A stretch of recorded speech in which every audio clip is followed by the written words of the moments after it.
I'm Mark, the Fig Professor. I'm a member of the Chicago Fig Growers Group, and I'm here to talk about figs today. I'm harvesting figs this morning for my breakfast, and I have quite a bountiful harvest. Well, the reason why I have so many is I take care of my trees. One of my viewers, and I actually want to thank all those subscribers and followers that are watching my videos, and thank them for the positive comments, but to answer a viewer question, they asked, how come my trees look so lush and green, and how do I have so many figs? Well, feeding is an important part of growing figs, and you don't want just good results, you want great or excellent results. So the highly debatable topic about fertilizing, everybody's an expert. Everybody has their own tricks, their own techniques, their own methods, and I'm not going to get into a debate about how much to apply or whether synthetic or organic is better. I want to discuss what I do to my trees that hopefully I can give my listeners the same results that I'm getting. So without getting into all the detailed arguments, I'm going to go over what I do as far as a fertilizing regimen. Now please know that I have cloth pots. So when I'm fertilizing, I fertilize often and frequently. Figs are fast growers, so they probably need more nutrient than other types of plants. And given the fact that they're in pots, a lot of the nutrients gets leached out as you water it.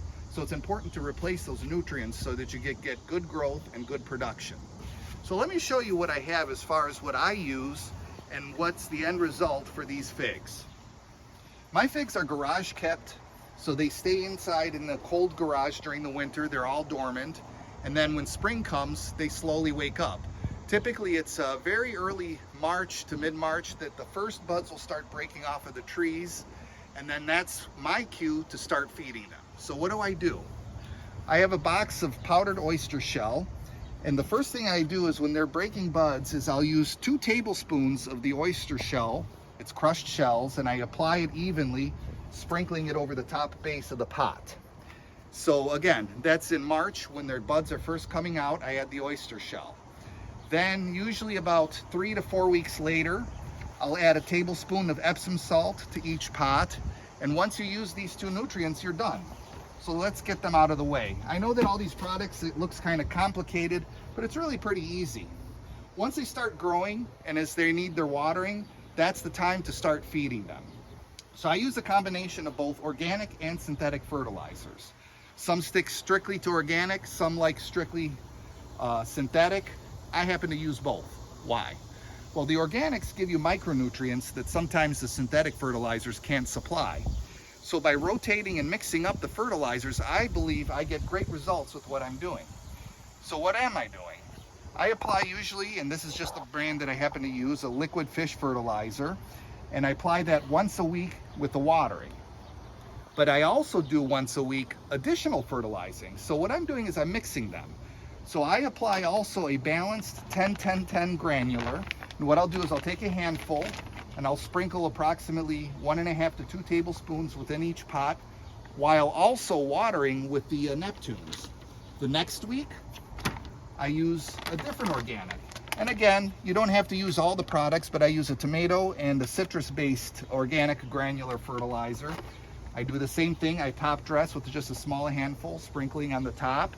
And then when I water, I also use a synthetic. This one happens to be an all-purpose 20-20-20 liquid fertilizer. So it's a powder that I put in a bucket, a 2-gallon bucket. So again, a whole tablespoon. And when I water my plants, I use the 20-20-20. And then lastly, about once a month, I apply Seabird Guano. This also gives a lot of different micronutrients. They're just pelletized, dry fertilizer that I actually sprinkle or top dress onto each pot. And by mixing the different varieties, I'm kind of guaranteeing the plants that it gets all the different nutrients that it needs. You don't have to go so crazy. Really, the whole key is to just apply a good fertilizer that's strong enough with the NPK that the plant is getting the food that it needs. So maybe using 1 granular organic and 1 synthetic, either a 10-10-10 balanced or a 20-20-20 balanced, should give you the kind of results that you're looking for. I have figs even growing now that are not going to ripen, but you can see that the tree is absolutely loaded with figs and it's still continuing to produce. These are the kinds of results that I'm getting using the fertilizer combinations with my plants. Hopefully you enjoyed this video and that I answered some of the questions.